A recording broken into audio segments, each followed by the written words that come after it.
o que é e o que não é fé. Imagine que você estivesse em um avião. Esse avião levanta voo. Lá em cima, tudo sossegado, de repente, o avião começa a chacoalhar. Você fala: Senhor, eu sabia que não era para mim estar aqui. De repente o piloto avisa: olha, o avião vai cair. Nós não temos como sustentá-lo. Então eu gostaria que você se preparasse. Antes de mais nada, você sai correndo, abre a porta do avião, pula e fala: Senhor, eu sei que o Senhor vai me segurar. Eu sei que o Senhor vai me segurar. O Senhor disse que não é para mim temer mal algum. E daqui a pouco você vai se aproximando do chão e vai me segurar, vai me segurar. E se esborracha lá embaixo, bate e morre. Isso daí não é fé. Isso é loucura. Fé é você estar dentro do avião, Deus chega para você com o paraquedas, você está morrendo de medo, Deus fala: pode pular, porque Ele vai abrir. Eu dobrei. Baseado na palavra dEle, no paraquedas que Ele te deu, você pula. Isso é fé. Fé nunca foi falta de evidências. O próprio Deus é a evidência da nossa fé. Nós cremos nele. Nós não temos fé na fé. Isso tem que ficar bem claro. Tem muita gente que tem fé na fé. Pede pro pastor orar, porque se o pastor orar, a coisa acontece. Ah, que legal, então. A gente não precisa de Deus. Vamos falar com o pastor. Não! Fé tem que ser no Senhor Deus. Daí a importância de conhecermos a palavra dele.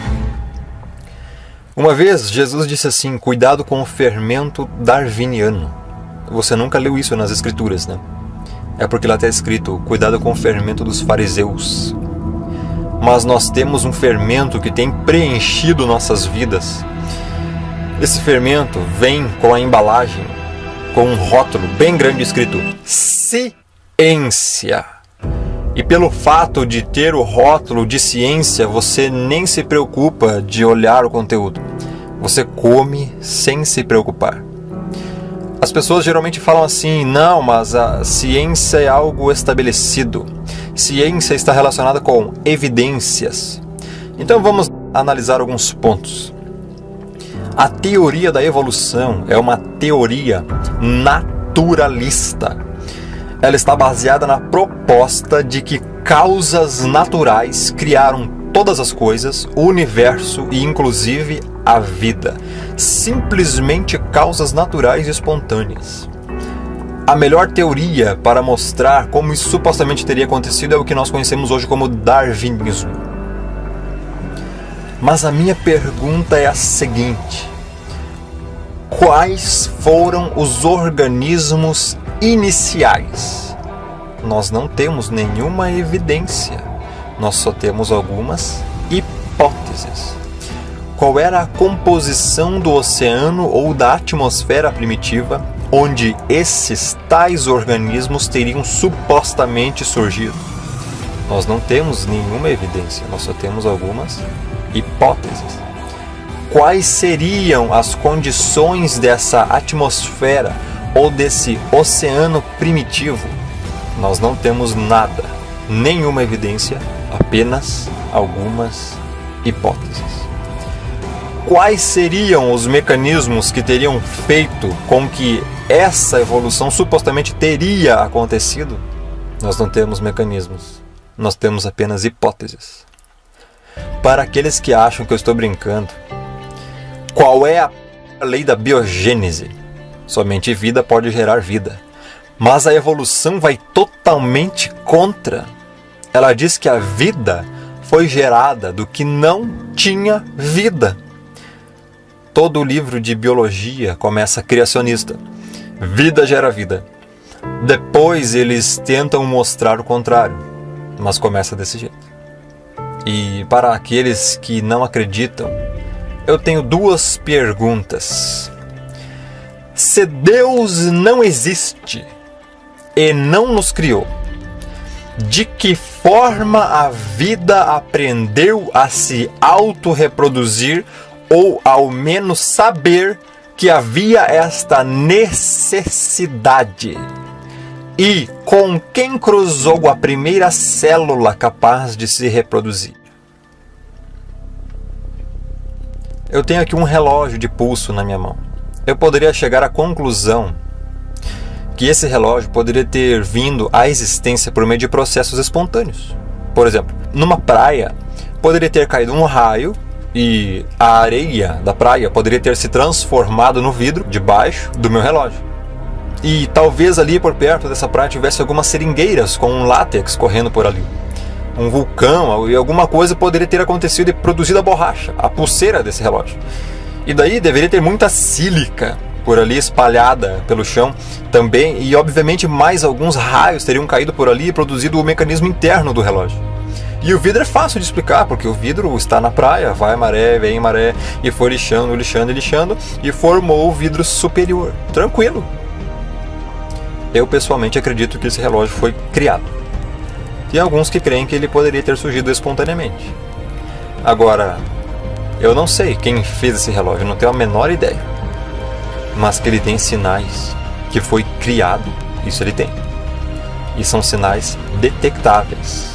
Agora, pelo fato de não saber quem fez o relógio, torna não científico toda uma pesquisa relacionada com o relógio? Claro que não. Muitas pessoas falam: ah, mas se você não sabe quem é o criador, tudo foi por água abaixo. O que foi por água abaixo? Não, mas essa ideia de um criador, de um design inteligente é uma tentativa dos evangélicos ou de gente que crê em alguma coisa, em achar uma metodologia científica para falar da fé deles. Ou seja, já que eles não conseguem brigar com o darwinismo, vamos produzir alguma coisa que dê para bater meio de perto. Essa ideia do desenho inteligente é simplesmente uma contraproposta à teoria da evolução. Isto está totalmente errado. Isso é um engano. Por quê? Porque a tese do relojoeiro, onde está baseada a ideia do desenho inteligente, foi desenvolvida por William Paley, que disse: se um dia, ao andar por um campo, você se deparar com um relógio, aquele relógio provaria uma coisa: a existência de um relojoeiro. Portanto, o design do universo testifica a existência de um designer inteligente. Ele disse isso no ano de 1802. Darwin leu os livros dele, ou seja, a tese do design inteligente apareceu 50 anos antes da teoria darwiniana. Se alguma coisa está tentando combater alguma coisa, é o darwinismo tentando combater o desenho inteligente. Não fiquem intimidados quando disserem para vocês: isso aí é uma proposta dos crentes. As pessoas pensam que os cristãos têm o cérebro de uma ameba, aquela mente fechada, aquela ignorância. Mas é assim que a grande maioria, a grande massa esmagadora está se comportando, como uma ameba. Não sabem falar a verdade, não sabem explicar a verdade, nem sequer buscam aprender a verdade e muito menos sabem a verdade. Esse é o cérebro de muitos que se dizem cristãos, infelizmente, que se dizem salvos. O QI? Em 1 Coríntios 2,16, Deus nos chama para termos a mente de Cristo. E eu pergunto, qual o QI que você tem? Estudar faz bem. Estudar a verdade sempre fez bem. Isso nos ajuda a conhecermos um pouco melhor o Criador.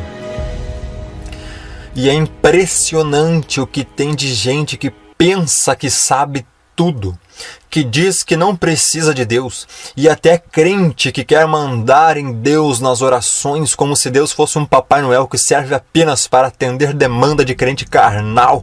Já imaginou? Senhor, nós precisamos de um planeta de massa aproximadamente equivalente a 800 vezes a massa da Terra, que esteja numa órbita de aproximadamente 7 bilhões de quilômetros do Sol. E esse corpo celeste tem que ter uma velocidade angular tal que vá aspirar os cometas, pequenos asteroides e meteoritos em cima dele, para que não caiam sobre a Terra. Mas Senhor, Deus, será que o Senhor nunca pensou nisso? O nome do planeta é Júpiter, e é para isso que ele funciona. Ele é um grande aspirador de pó para o nosso planetinha chamado Terra. Foi planejado. não está lá por mera coincidência. Há alguns anos atrás, um pequeno cometa quebrou em vários pedaços e todos eles caíram no planeta Júpiter. Um pequeno pedacinho que caiu em Júpiter deixou uma pequena cicatriz no planeta que daria para você colocar 8 planetas Terra nessa cicatriz. Já pensou uma pancada dessas em cima da gente?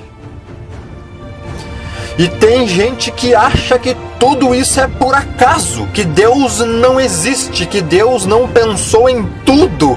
Jó capítulo 21, verso 22 diz: acaso alguém ensinará ciência a Deus? A Ele que julga os que estão nos céus? 1 Coríntios 2,16: pois quem conheceu a mente do Senhor para que o possa instruir? Qual é a idade do planeta Terra?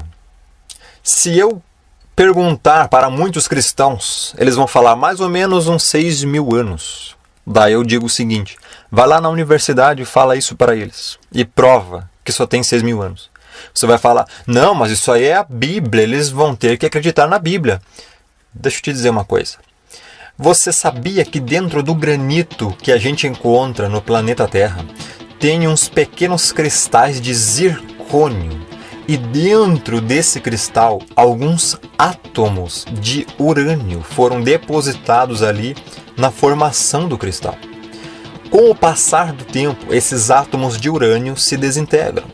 Átomo de urânio se desintegra em chumbo. Então, se você contar nesse cristal de zircônio quantos átomos de chumbo ainda estão lá dentro, você teria uma ideia de quantos átomos de urânio teriam se desintegrado. Só que de urânio para chumbo, dentro dessa cadeia de desintegração, ele produz o que chamamos de partículas alfa, que transformam-se em átomos de hélio. E esses átomos de hélio ficam presos dentro desse cristal. Então assim nós sabemos quantos átomos de hélio se formaram na cadeia de desintegração e nós sabemos quantos átomos de chumbo deveriam estar lá. Então nós contamos o número de átomos de chumbo e fazemos o processo reverso. Nós sabemos quantos átomos de hélio tinham que estar nesse cristal. E você conta, o número está errado. Está faltando. Você pergunta: o que aconteceu? Se está faltando, é porque eles saíram do cristal e foram entrar na nossa atmosfera. Quando eles entram na nossa atmosfera, eles não escapam mais. Eles ficam presos aqui dentro. Daí, o que a gente precisa fazer? Ter uma noção de quantos átomos de hélio tem na nossa atmosfera, quantos átomos de hélio são produzidos nesses cristais e quantos átomos de hélio ainda estão guardados nos cristais. Você fala: rapaz, isso é complicado, mas já foi feito de maneira observável, experimentável e testável. Isso se chama difusão de hélio em cristais de zircônio. Sabe há quanto tempo esse processo de hélio entrando na nossa atmosfera está ocorrendo?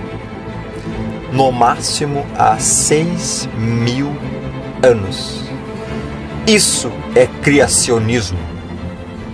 Tem muita gente que se acha o cara, o dono da verdade, o sabe tudo, porque agora nós temos toda essa tecnologia, etc. e tal. E você vai para sua aulinha medíocre de matemática, e na matemática nós trabalhamos com base 10. Números que são 0, 1, 2, 3, 4, 5, 6, 7, 8, 9, 10. E daí repete tudo de novo, 11, 12, 13. Na parte de computação, pelo fato de nós sermos tão limitados, a gente só consegue fazer chavinha liga e desliga. Ou seja, sim e não. Ou 0 e 1. Ou seja, na parte de computação, só tem 0 e 1. Então o computador só entende 0 e 1. Então como é que se escreve 2 em linguagem binária? Bom, para escrever 0 é 0, 0. Para escrever 1, 0, 1. Para escrever 2, 1, 0. Para escrever 3, 1, 1. Para escrever 4, 100. Para escrever 5, 101. Para escrever 6, 110. Para escrever 7, 111. Para escrever 8, 1000. Para escrever 9, 1001. E por aí vai. Mas para simplificar um pouco a coisa, o que eles fizeram? Linguagem ou sistema hexadecimal, base 16. Ou seja, 0, 1, 2, 3, 4, 5, 6, 7, 8, 9, A, B, C, D, E, F. 1, 0, 1, 1, 1, 2, 1, 3, 1, 4, 1, 5, 1, 6, 1, 7, 1, 8, 1, 9, 1 A, 1 B, 1 C, 1 D, 1 E, 1 F, 2, 0. O 2, 0 em hexadecimal significa 32 na base decimal. Você fala, ih, ralou, não entendi nada, ralou? A molecadinha do pré da Babilônia usava a base 60. E você pensa que é muito inteligente. As escrituras já falavam da grande capacidade do ser humano no passado e que era muito maior do que hoje. A arqueologia fala disso. Isso prova que o homem do passado tinha mais capacidade que o homem contemporâneo, ou seja, estamos nos degenerando e não evoluindo. O homem está se degradando, se execrando ainda mais constantemente. E essa degradação mental, física e espiritual, misturada com a iniquidade, com a prática do pecado, faz o homem contemporâneo se tornar o pior ser existente no universo, a pior coisa que pode existir, um monstro. Uma das coisas que Darwin nos deixou, que é muito forte, muito além da sua teoria darwiniana, é um pensamento que é o seguinte: se não for naturalista, ou seja, se não vier da natureza, não pode ser científico. Porque o limite da ciência é estudar a natureza. Então, tudo o que a ciência pode falar é o que está na natureza, é o estudo da natureza. É verdade. É um ponto fundamental. Só tem um pequeno problema. Se a gente levar essa ideia até as últimas consequências, a gente não faz ciência. Como assim? Vamos pensar a respeito das leis da natureza. Por que a Terra gira em torno do Sol? Por causa da lei da gravidade. Porque nós conseguimos fazer e ter toda essa tecnologia que nós temos na nossa geração usando eletricidade. Porque existem leis de eletricidade, leis de magnetismo que regem toda essa estrutura. Porque você é do jeito que você é. Por que você tem essa estrutura? Porque a física funciona. Você fala, o que a física tem a ver comigo? Você tem um coração. O seu coração está bombeando. Como é que ele bombeia?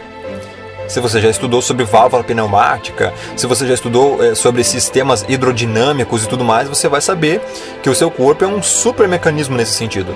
Ou seja, existem leis que regem todas essas coisas. Agora, vamos colocar isso de uma forma bem prática e voltar naquele problema. Se não for naturalista, ou seja, se não vier da natureza, não pode ser científico. Pelo menos é isso que a gente ouve aí fora. Mas olha que interessante. A natureza é constituída por matéria e energia. Isso é um fato científico. Todo cientista conhece isso independente do seu posicionamento. Matéria e energia obedecem às leis da natureza. Isso é um fato científico, todos nós sabemos disso. Se eu soltar um copo d'água, o que vai acontecer com ele? Ele cai? Por quê? Lei da gravidade. Então nós temos leis. Então nós sabemos que a matéria e energia obedecem às leis da natureza. Só que matéria e energia não criam as leis da natureza. Aí surge um problema e uma pergunta. Qual a origem das leis da natureza? Resposta: não é a natureza. Isso nós sabemos. Ou seja, as leis da natureza não foram criadas pela natureza. Agora, se a ciência só pode ficar com aquilo que provém da natureza, a gente vai ter que jogar fora todas as leis da natureza. Porque as leis da natureza não são naturalistas. Ou seja, A origem delas não é da natureza. Esse é um dos primeiros pontos por onde vemos a importância da proposta do criacionismo dentro da área científica. As leis da natureza não foram criadas pela natureza. Esse é um ponto básico. Porque a Terra gira em torno do Sol por causa da lei da gravidade. O que fez a lei da gravidade? Não foi a natureza. Porque os elétrons de carga negativa, quando estão próximos, se afastam? Porque a carga elétrica é negativa dos dois. Carga elétrica negativa repele. Carga elétrica positiva com positiva repele. Carga elétrica negativa com carga elétrica positiva atrai. Fantástico. Foram os elétrons e os prótons que criaram isso? Não. Foi a natureza que criou essa lei? Não. De onde vem essa lei? Sobre informação genética. Nós somos um pacotinho de informação genética, desdobrado. Dentro de cada célula do corpo, com exceção das células vermelhas, existe um genoma completo. Nesse genoma completo tem toda a informação genética de como fazer você. Já imaginou a informação de como fazer um olho? Imagine você escrevendo um livro, Como Fazer um Olho. Existem livros de oftalmologia a respeito das funções do olho, de mais de 2.000 páginas. Isso é só para mostrar como o olho funciona, não é nem como fazer o olho. Todas essas informações de como fazer você estão todas elas guardadas dentro de um filamento fininho. É um filamento de aproximadamente 2,10 metros de altura, cerca de 2 nanômetros de diâmetro. 1 nanômetro corresponde a 1 milionésimo de milímetro. Ali dentro existem 3.164.700.000 letrinhas genéticas perfeitamente organizadas para fazer você. Aí, essa informação da questão genética se torna muito importante, porque se você pegar uma dessas letrinhas e mudar, sabe o que acontece? Você fala, não acontece nada. Claro que acontece. Uma letrinha que muda, por exemplo, na sequência da hemoglobina, troca uma delas só e você tem anemia falciforme. Uma letrinha só. Só uma. É obra do acaso esse código genético? Esse código genético surgiu espontaneamente? Evoluiu? Então me responde, como ele teria evoluído se ele precisa estar completo e em ordem perfeita para funcionar corretamente? Vamos supor que isso aqui é o Windows 8. Aí eu pergunto para você, qual a origem do Windows 8? Aí você olha pra mim e diz, isso aí parece que você comprou lá no R$1 da esquina. Não, isso aí você comprou lá na loja, porque é original.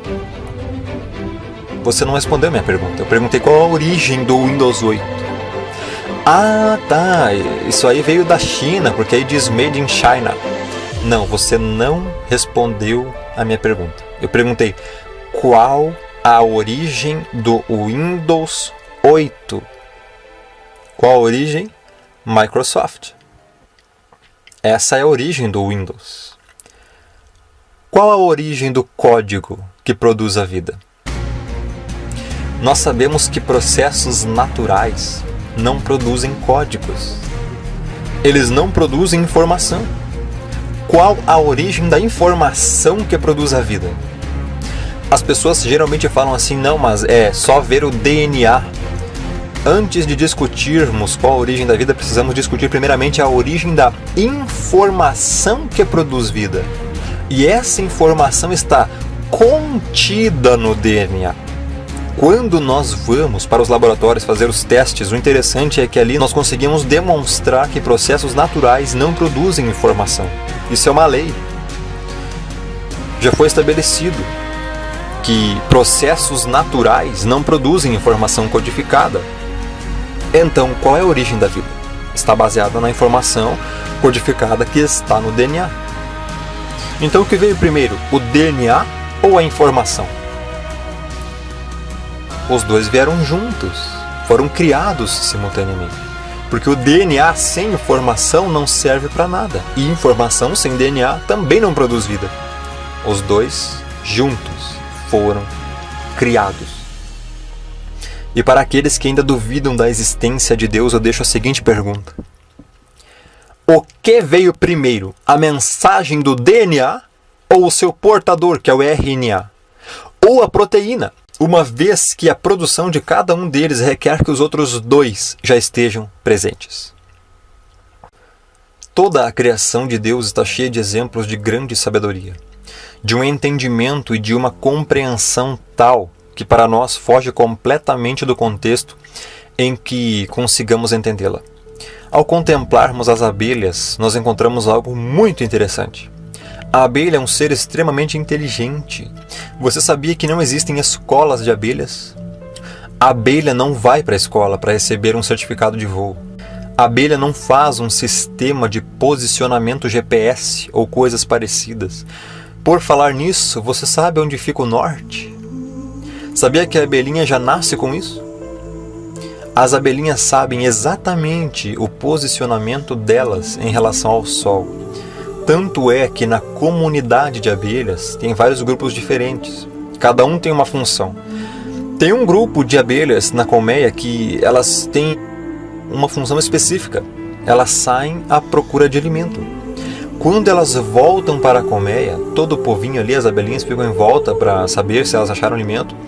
Essa abelha que voou para lá procurando, ela vai literalmente em direção à colmeia, ficar se movimentando num ângulo específico, bzz, e volta, de novo, bzz, e volta, de novo, bzz, e volta. Esse ângulo que ela faz indica em relação ao Sol qual o ângulo que as outras abelhas precisam viajar para encontrar comida. Elas funcionam em relação à luz do Sol. E não somente isso, tem uma distância que ela fica percorrendo. Ela vai e faz bzz e volta, bzz e volta. A quantidade de batidas de asas e vibração e o tempo que ela faz indica qual a distância que as outras abelhas têm que voar naquela direção até chegar onde está a comida. Se eu pedir para você que você fosse, após o término da mensagem, a 27 graus sudeste, percorresse 843 metros sem o auxílio de instrumentos de medida, exatamente onde eu enterrei uma nota de R$100. Sabe o que iria acontecer? Esse terreno iria ser escavado em toda a sua área, em toda a sua extensão, numa distância aproximadamente entre 300 a 2.000 metros, porque você não saberia partir daqui num ângulo de 27 graus a sudeste, nem ter a noção exata de 843 metros, e talvez muito menos saber onde fica o norte. A abelha nunca foi na escola. Ela sabe onde fica o norte, e ela indica para as outras abelhas aonde ir e como fazer para chegar lá. Pergunta: como as abelhas desenvolveram todo esse mecanismo de comunicação? Resposta: se você acredita que foi a evolução, eu desafio você a vir aqui explicar como isso aconteceu e terminar o resto da mensagem.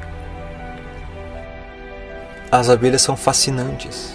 Elas têm um sistema de controle de temperatura que é impressionante para não derreter. Quando é inverno, a cera não derrete, o mel está intacto, mas depois vem o verão e o calor. As temperaturas vão para acima de 30 graus. Como fazer para não derreter o mel e a cera dos pequenos favos onde o mel se encontra? Tem um grupo de abelhas que se alinham na direção correta, porque a colmeia é feita e desenhada para ter movimentação de ar. Todas elas se alinham e batem as asinhas na mesma direção, fazendo simplesmente um grande corredor de vento para resfriar a colmeia. Controle de temperatura. E ainda tem gente que diz que Deus não existe. Me diz como um inseto tem essa inteligência. Isso prova a grandeza da sabedoria daquele que as fez. A teoria darwiniana não irá cair. Ela já caiu. O problema é que a elite não tem outra coisa para colocar no lugar. As suas principais teses já foram refutadas, mas as pessoas não querem entender isso. Uma vez um ateu disse: já que você crê em Deus, me responda, aonde é que Deus estava antes dele criar o mundo? Eu te respondo se você responder a minha. Onde estava a bolinha do Big Bang antes do Big Bang explodir? Eu tenho 4 perguntas aqui para todos os ateus evolucionistas. Quando o Big Bang, ou Big Bang, grande baboseira, supostamente começou o universo, o que foi que explodiu? De onde veio o primeiro pedaço de matéria, se não de Deus? De onde veio a energia que causou a explosão? De onde veio o espaço para dentro do qual a explosão se expandiu? Pensaram um pouquinho? Permitam-me ajudá-los. Estudem Gênesis 1:1 que diz: no princípio criou Deus os céus e a terra. Certa vez alguém falou: eu consigo provar que Deus não existe. Ele disse: eu vou falar um monte de coisas para Deus, palavra de baixo calão, vou xingar a Deus.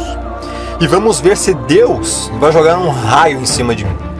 Então ele foi e começou a xingar Deus e chamá-lo de tudo quanto é nome, e não aconteceu nada. Ele chegou e falou: você está vendo? Deus não existe. Pelo contrário, você acha que você é tão importante para Deus gastar um raio dele com você?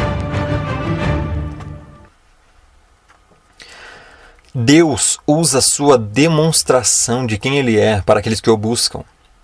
Foi por isso que Deus deixou provas claríssimas para aqueles que o buscam e evidências difíceis de serem encontradas para aqueles que o rejeitam. As pessoas dizem: ah, mas nunca ninguém viu Deus. Yuri Gagarin, quando foi a apenas alguns poucos quilômetros acima da Terra, numa viagem espacial e voltou, disse: eu fui ao céu e não vi Deus lá. Essa frase influenciou muita gente. Mas quem te disse que Deus está nesse céu? Quem te disse que Deus está nesse espaço o qual nós vivemos, nesse universo?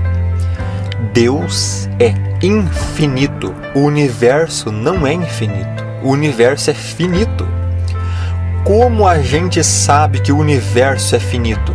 Radiação de fundo. É um corpo negro.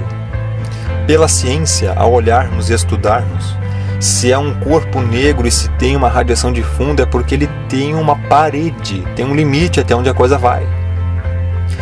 Deus está numa esfera tão elevada, tão transcendente, que está totalmente fora desse universo. Acima, separado. 1 Reis 8:27. Mas na verdade habitaria Deus na terra? Eis que o céu e até o céu dos céus não te podem conter.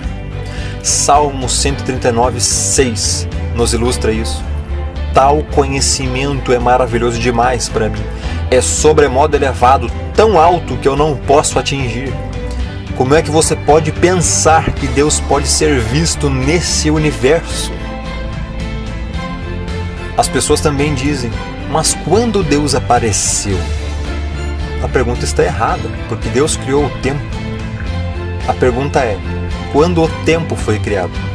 Perguntar quando não faz sentido, porque o tempo não tinha sido criado ainda. Deus não precisa do tempo. O Deus das Escrituras, ele disse que não olha para o futuro. Ele é. Deus não olha na frente para ver o que vai acontecer. Isso não faz sentido. Ah, Deus viu o que ia acontecer. Isso daí não é bíblico. Porque Deus é. Ele não será. Ele não foi. Ele é. Em Êxodo 3, 13 e 14, diz: então disse Moisés a Deus: eis que quando eu for aos filhos de Israel e lhes disser: o Deus de vossos pais me enviou a vós, e eles me perguntarem qual é o seu nome, que lhes direi? Respondeu Deus a Moisés: eu sou o que sou. Disse mais: assim dirás aos olhos de Israel: o eu sou me enviou a vós. Esse é o Deus das Escrituras. Se você crê num Deus que foi ou num Deus que será, não é o Deus da Bíblia, porque o Deus da Bíblia diz que Ele é. Deus não criou o mundo e o universo olhando lá no futuro. Não, Ele já estava no futuro. Ele é o futuro. Porque Ele é no sentido de estar em todo o tempo todo. Para você entender isso, você precisa entender primeiro o que significa Kairos e Kronos. Kairos é tempo em grego e significa o tempo em relação a Deus. Kronos também é tempo em grego, mas indica tempo em relação ao homem, um tempo finito, limitado. Daí originou-se as palavras cronologia, cronológico, do Cronos, do tempo que acaba. Deus habita onde o tempo é ilimitado, eterno, na eternidade sem fim. Nós habitamos numa esfera onde o tempo é Cronos, limitado, que acaba. Então, quando alguém pergunta quando Deus apareceu, é Gênesis 1:1. No princípio criou Deus os céus e a terra. Deus já existia antes do princípio, antes do tempo, antes da criação desse universo. Do contrário, Ele não poderia ter criado no princípio, ou seja, Ele criou o princípio. Deus criou o tempo, o Cronos, e esse tempo finito teve um começo e terá um fim quando forem criados os novos céus e a nova terra. E Deus sempre existiu antes e continuará existindo depois, porque foi Ele próprio quem criou o tempo, o Cronos. Para você ter uma ideia do tamanho e do poder de Deus e da nossa insignificância perante Ele e sua criação, tenha em mente isso. Nesse universo criado existem mais estrelas, que são sóis, do que todos os grãos de areia de todas as praias e de todos os desertos do nosso planeta. Existem bilhões de galáxias, cada galáxia contém bilhões de estrelas. As maiores galáxias existentes são as elípticas. Elas contêm até 1 trilhão de estrelas.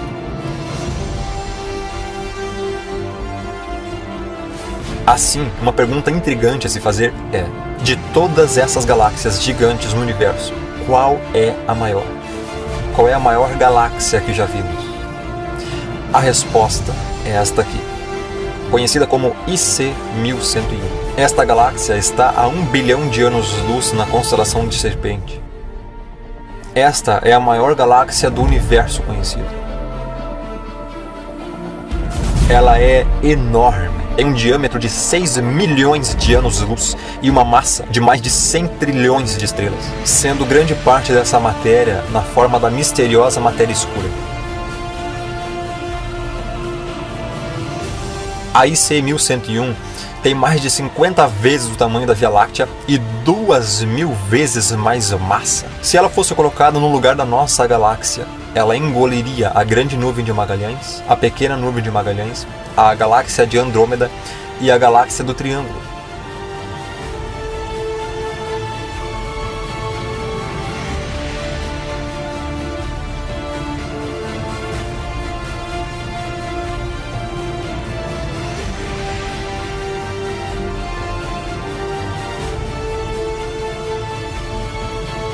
IC 1101 e outras elípticas contêm no seu centro um buraco negro supermassivo. A massa do buraco negro central de uma galáxia está ligada ao tamanho da galáxia, tornando o buraco central de IC 1101 o maior buraco negro conhecido.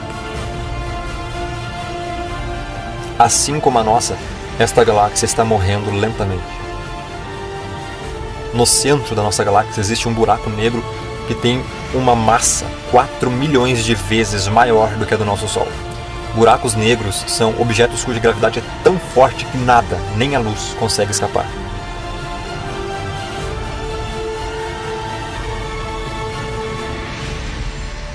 Lá no livro de Gênesis, quando nós tratamos da pessoa do Senhor Deus, dizendo que Ele que criou todas as coisas, as pessoas chegam e falam: rapaz, mas acreditar no livro de Gênesis, aquilo lá é simplesmente algo do passado. Sim, é algo do passado, realmente, faz bastante tempo, inclusive. Elas dizem: mas não dá pra gente entender. Aquilo lá foi escrito por um pessoal que não sabia nada. Moisés inventou aquela historinha lá só porque tinha que dar algum significado para o povo. Para sua informação, os egípcios acreditavam que a vida teria evoluído da margem do rio Nilo. E no princípio havia pequenas minhoquinhas e essas minhocas tinham virado seres humanos. Isso era o que eles acreditavam.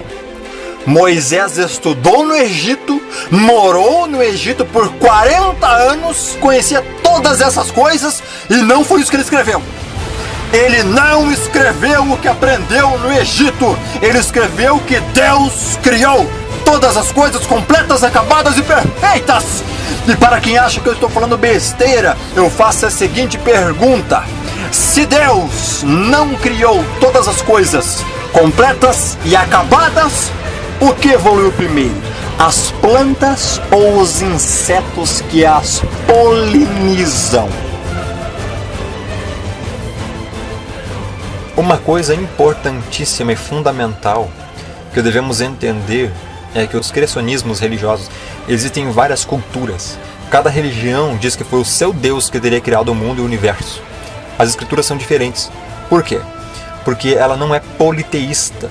Ela não fala que muitos deuses criaram todas as coisas. Ela fala que foi um Deus.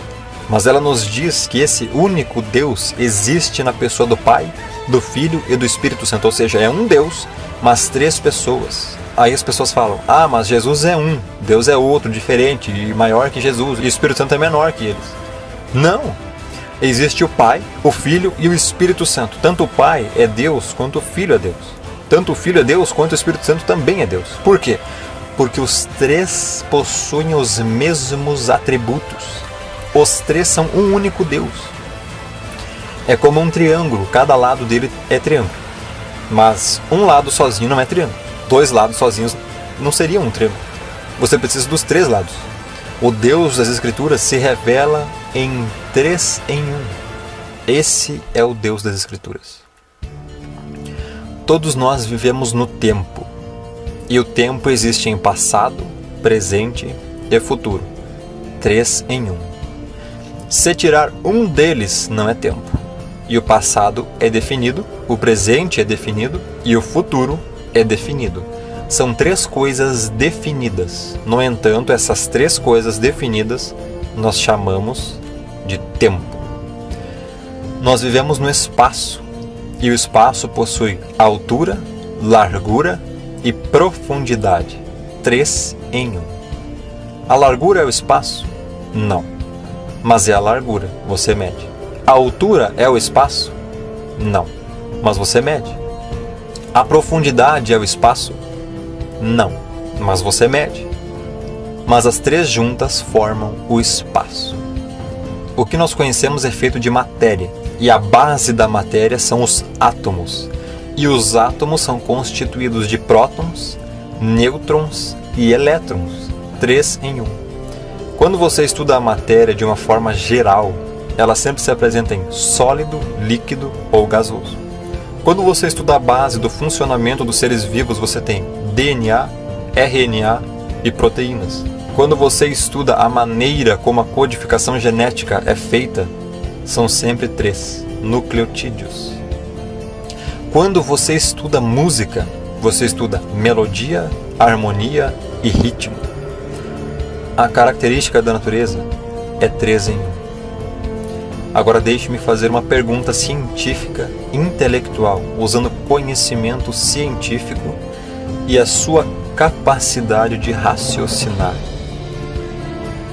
De todos os deuses propostos, qual deles você acha que seria o verdadeiro?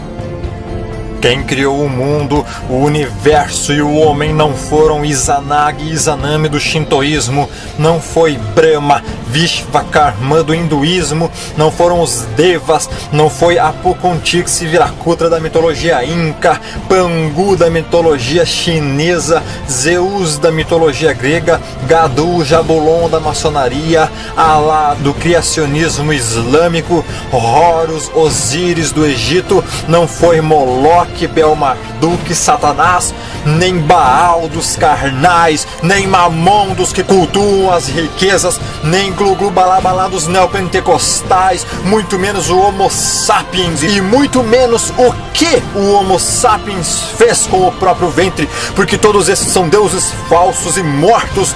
Quem criou o universo, o mundo e o homem foi o único Deus vivo, o Deus forte, o Pai da eternidade, o Príncipe da paz, o autor das Escrituras Sagradas, o Verbo de Deus. Todas as descobertas científicas, quando comparadas com qualquer livro ou doutrina que não seja as Escrituras, não entram em conformidade, entram em desacordo, em discrepância. Por quê? Porque esses livros estão errados, são mentira, são religiões sapiensais, ou seja, inventadas pelo homem. Mas quando comparadas com as Escrituras se encaixam com a maior harmonia e consonância. Sabe por quê? Porque o Deus que é o autor da vida e de tudo o que existe também é o autor das Escrituras. Estude qualquer um dos outros criacionismos que existem por aí, sem ser o criacionismo bíblico, e procure comparar esses criacionismos com o que a ciência tem descoberto. Depois pegue o que as Escrituras nos dizem e compare com o que a ciência tem descoberto como leis e evidências, não teorias. Porque tem gente que fala, mas a teoria da evolução e a Bíblia não fecham. Verdade, a teoria da evolução é uma teoria. Ela não tem nenhuma prova, só suposições e hipóteses. Agora, o criacionismo, as Escrituras e a ciência verdadeira estão em pleno acordo. O criacionismo bíblico é testável? É impossível testar como Deus fez o mundo e ninguém jamais vai conseguir. Mas ele nos deixa evidências de que está perfeitamente correto o que foi proposto, relatado e mostrado nas Escrituras. A salvação é pela fé. Hebreus 11:1. Ora, a fé é a certeza de coisas que se esperam e a convicção de fatos que não se veem. Se tudo fosse explicado, como seríamos salvos pela fé? Se tudo fosse explicado, como seríamos salvos pela fé? Deus nos dá a chance de salvação, mas nós queremos não ser salvos. As Escrituras tratam do criacionismo descritivo. Deus vai contando o que ele fez. Em Gênesis 1:9, disse Deus, ajuntem-se as águas debaixo dos céus num só lugar, e apareça a porção seca, e assim se fez. Logo no começo das Escrituras, você vê que o planeta Terra, na sua origem, tinha um único continente chamado Pangeia. Em 2012, é que foi comemorado 100 anos dessa proposta. Em 1964, um grupo de cientistas na Inglaterra se reuniu para ver se essa proposta, que um dia o planeta Terra tinha um único continente, era algo plausível ou não. Espera aí, as Escrituras já falavam nisso. Em Gênesis 2 fala da descrição a respeito da mulher. Deus chega a Adão, vê que não era bom ele estar sozinho e diz que vai fazer uma companheira, uma auxiliadora, uma adjutora para Adão. E qual o processo que Deus usa para fazer essa auxiliadora? Uma forma bem simples. Deus faz cair pesado sono sobre Adão, remove uma das suas costelas, fecha o lugar com carne e transforma essa costela em uma mulher. Eu gostaria que vocês entendessem o quão científico isso é.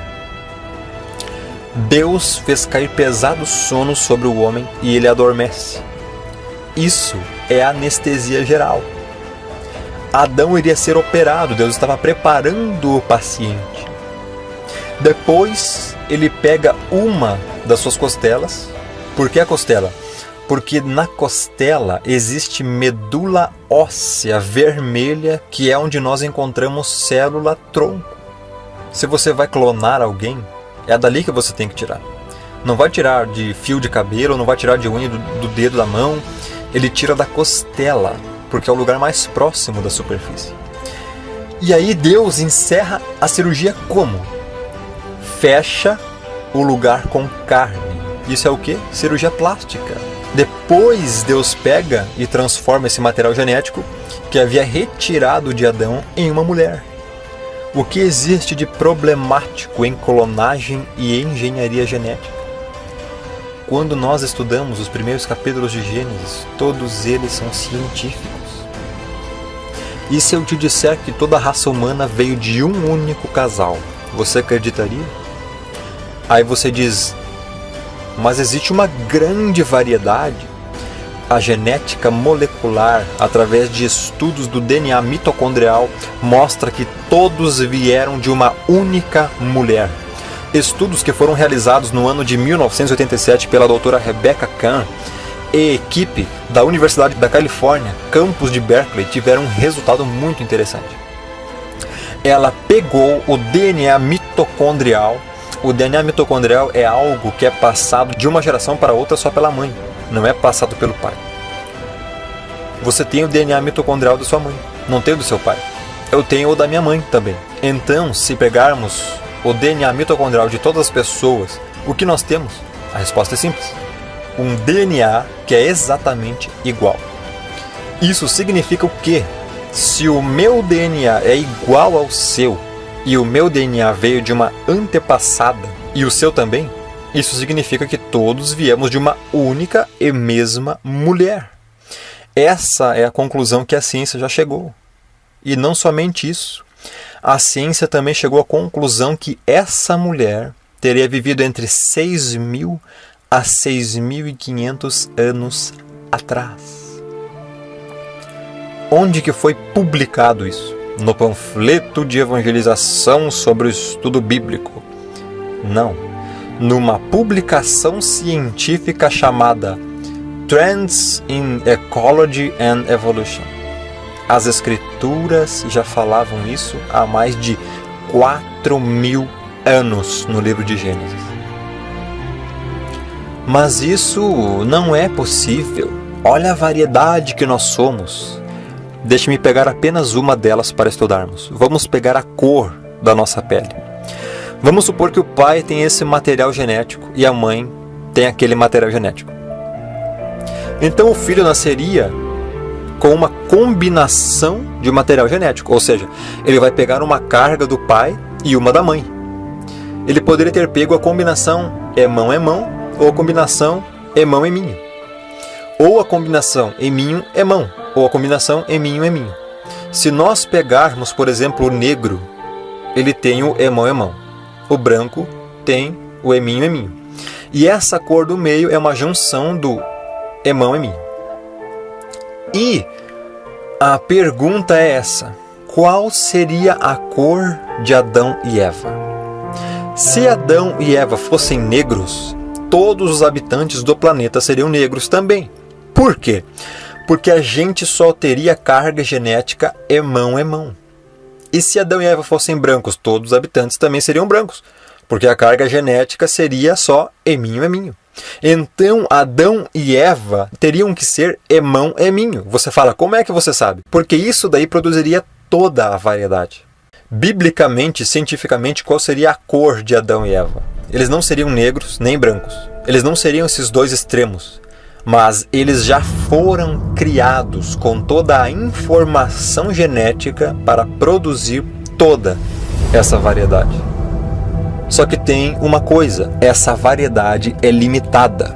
Não aparecem seres humanos azuis, verdes, laranjas. Ou seja, existe uma limitação da variação. Quem trabalha com gado, por exemplo, conhece bem isso. Você vai trabalhando com gado, é possível variar, mas chega uma hora a variação bateu o limite. Não existe mais variação. Você chegou no limite da informação genética. Isso é o que a ciência tem verificado, aprendido e estabelecido como verdade científica. Mas a teoria da evolução diz que não. Ela diz que continua. O que a ciência descobriu é que a capacidade de variação das formas de vida é limitada. Para que o evolucionismo seja verdade, a capacidade de variação deve ser ilimitada. Dentro desse contexto ainda das questões relacionadas à informação genética. E a capacidade de adaptação? As pessoas têm algumas dúvidas. Por que os habitantes que moram na África têm a pele escura? Porque lá na África tem muito sol, foram queimando, olha a cor que eles ficaram. E por que os europeus são brancos? É porque lá faz pouco sol, chove muito, quase sempre nublado, daí eles ficaram muito na sombra e ficaram branquelos do jeito que eles são. Não tem nada a ver isso daí. A questão da cor da pele está relacionada com a informação genética. Os de pele mais escura, por terem um mecanismo de absorção e dissipação de calor diferente daqueles que têm pele clara, procuram climas mais quentes. Os que têm pele clara, devido ao processo de absorção e dissipação de calor, procuram climas mais frios. Não é uma questão de, vamos para a África, que daí os nossos descendentes vão ser todos moreninhos. Se você é um branquelo e for, os seus descendentes vão ser grandemente abençoados com câncer, porque não é parte da estrutura. Depois disso tudo e de todas essas informações, você acreditar na evolução, então é o desafio a ateus e evolucionistas. Vocês podem me dizer alguma coisa que vocês sabem sobre a evolução? Qualquer coisa que seja verdade? Tudo o que a ciência tem descoberto já estava escrito na palavra de Deus. Algumas descobertas científicas, a movimentação das correntes atmosféricas, ciência atmosférica. As escrituras já falavam nisso 1000 anos antes de Cristo. Eclesiastes 1:6. O vento vai para o sul e faz o seu giro para o norte, volve-se e revolve-se na sua carreira e retorna aos seus circuitos. Ciclo hidrológico, grande descoberta científica, que até ao meio do século passado ainda se questionava. Eclesiastes 1:7 já falava disso. Todos os rios correm para o mar, e o mar não se enche. Ao lugar para onde correm os rios, para lá tornam eles a correr. A gravitação da Terra, 1800 anos antes de Cristo, as escrituras já afirmavam isso. Em Jó 26:7 diz: Ele estende o norte sobre o vazio e faz pairar a terra sobre o nada. Tem uma frase que diz assim: vemos o universo da maneira como ele é, porque se fosse diferente, nós não estaríamos aqui para vê-lo. Eu fico pensando, o que mais falta para falar, ei, que tal admitirmos que fomos criados? O que a ciência tem descoberto em todas as áreas aponta para a criação. As escrituras tratam de todas as áreas da ciência, só procurar. O Deus que fez todas as coisas é o mesmo que escreveu as escrituras. Estude ciência e estude as escrituras, para você ver se a mente não é a mesma. Você vai chegar à conclusão que é, com certeza. A ciência devidamente estabelecida e as escrituras corretamente interpretadas nunca entrarão em contradição.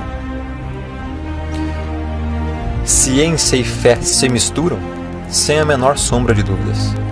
Sempre se misturaram e sempre andarão juntas.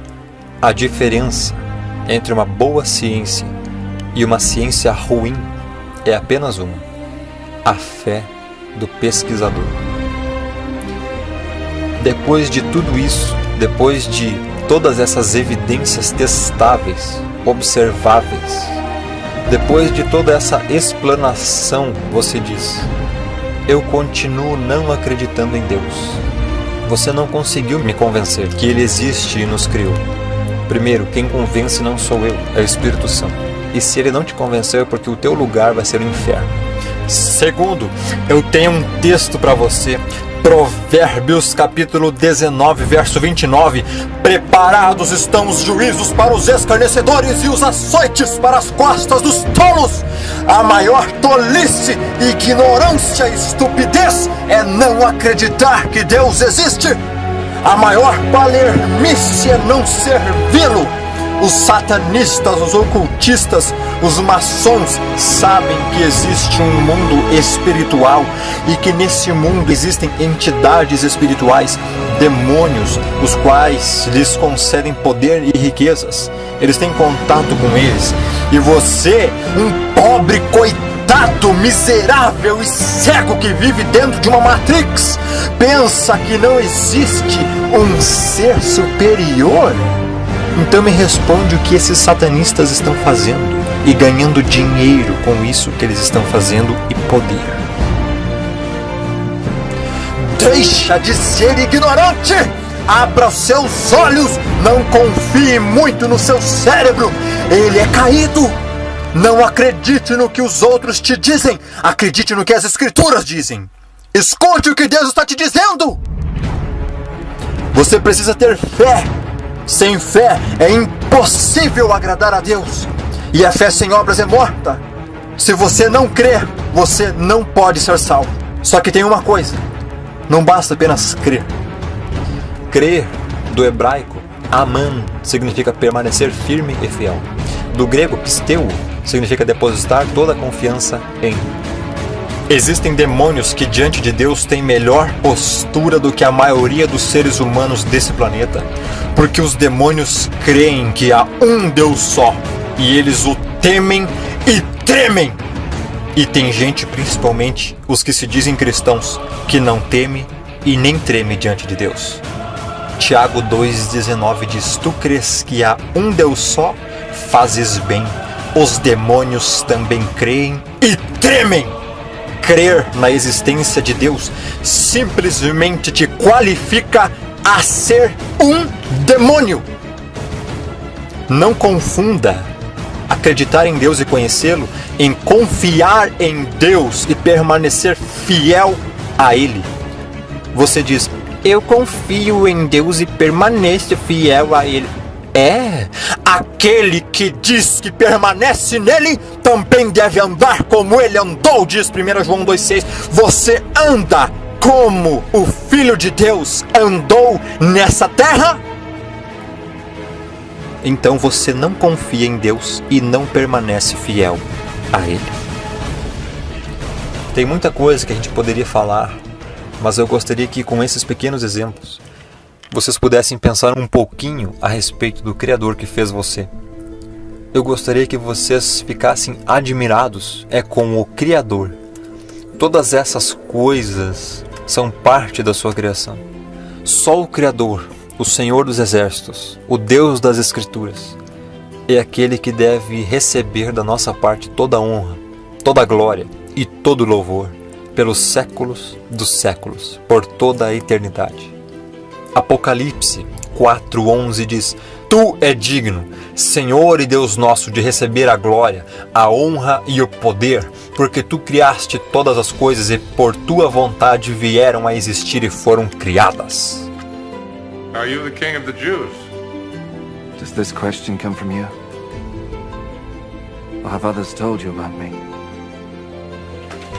Do you think I'm a Jew? It was your own people and the chief priests who handed you over to me.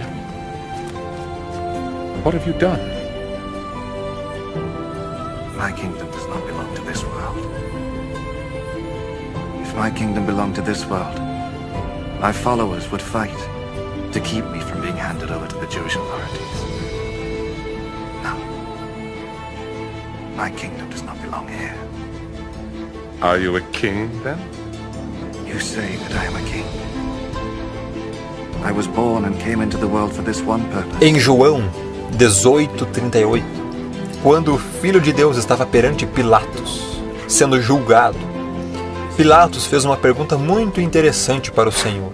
A pergunta foi: And what is truth? o que é a verdade? A pergunta foi interessante, mas a pergunta estava errada. Tanto é que ele não a respondeu. Ele não responde responde porque ele já tinha respondido antes.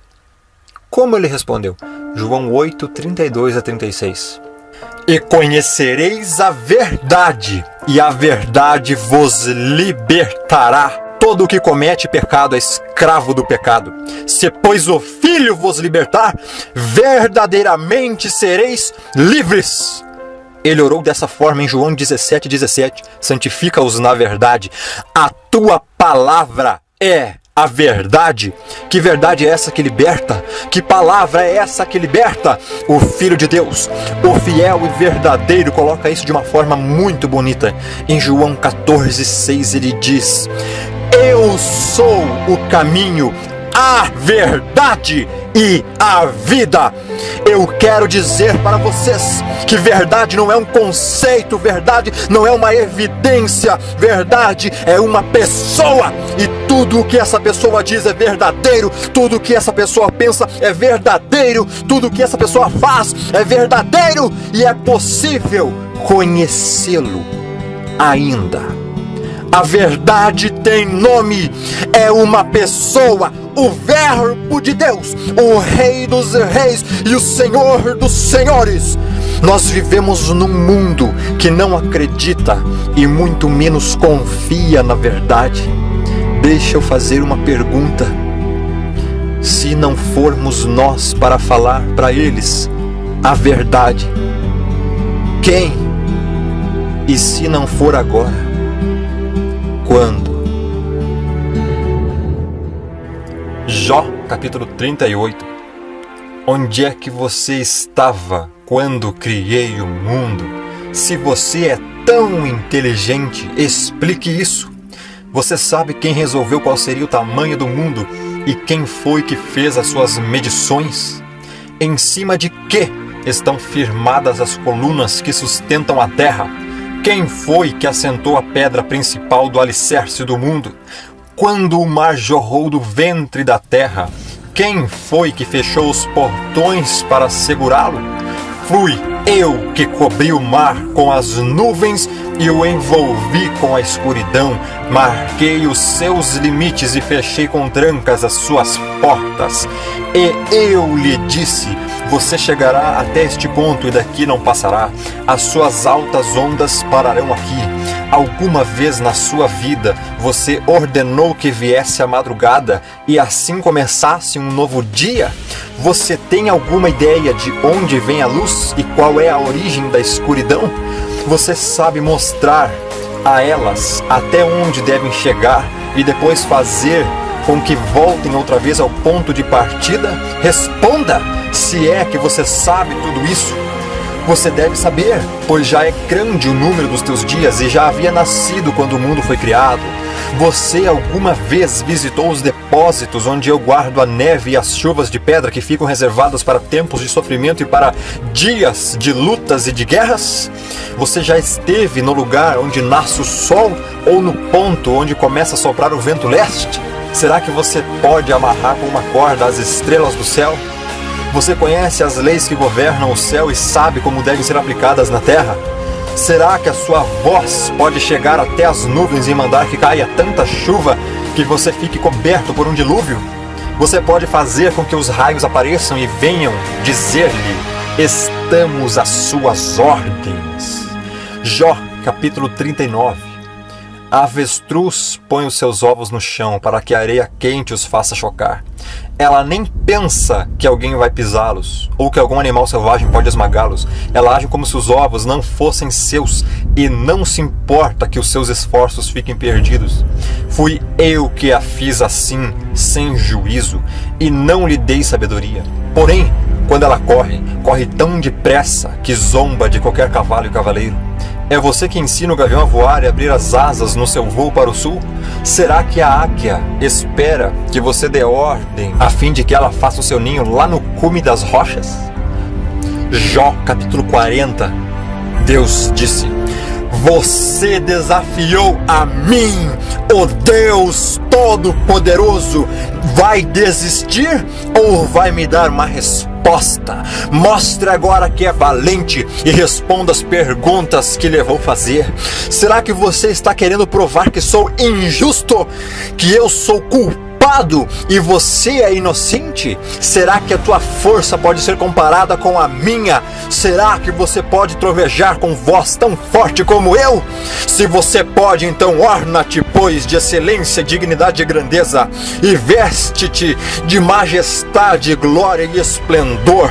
Olhe para todos os orgulhosos, faça explodir a sua raiva contra eles e humilhe-os. Esmague os perversos no lugar onde estão. Sepulte-os todos na terra e amarre-os na prisão dos mortos.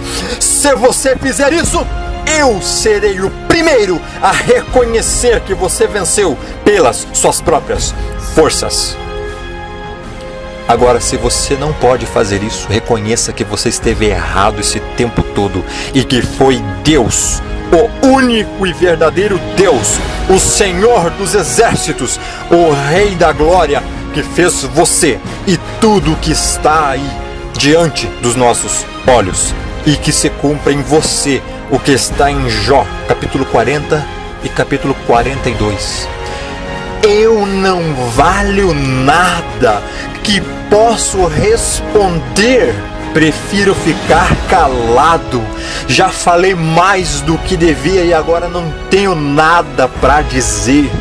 Eu reconheço que para ti nada é impossível e que nenhum dos teus planos pode ser impedido. Tu me perguntaste como me atrevi a pôr em dúvida a tua sabedoria, visto que sou tão ignorante.